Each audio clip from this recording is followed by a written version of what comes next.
इस क्वेश्चन में हमसे कहा गया है 1 mole of gas mixture is heated under constant pressure and heat required delta Q is plotted against temperature difference acquired। सही है। तो यहाँ पे आपको पूछा गया गामा की वैल्यू कितनी है। तो देखिए यहाँ पे क्या बोला है, 1 मोल सब्सटेंस है तो n is equal to 1। Next under constant pressure बोला है तो प्रेशर को कांस्टेंट रखना है आपको।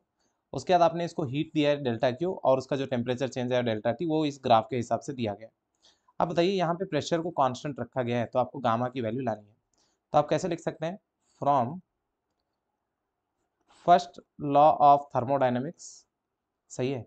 क्या होता है, delta Q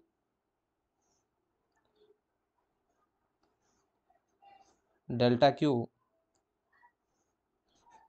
delta Q equal to delta U plus W.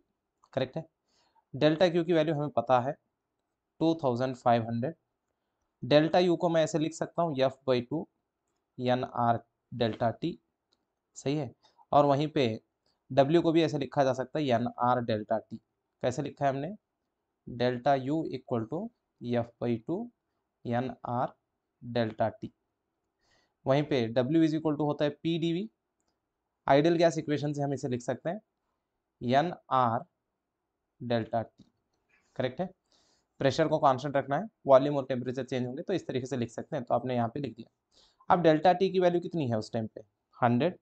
तो यहाँ से हम लिखेंगे 2500 equal to F by two, N की वैल्यू 1, आर की वैल्यू आप लिख सकते हैं 25/3। डेल्टा टी कॉमन लेंगे हम, यहाँ पे भी एन 1, आर की वैल्यू 25/3। दोनों में से हमने कॉमन लिया है डेल्टा टी को जिसकी वैल्यू है 100। ये वाले दो जीरो और ये वाले दो जीरो हमने काट दिए।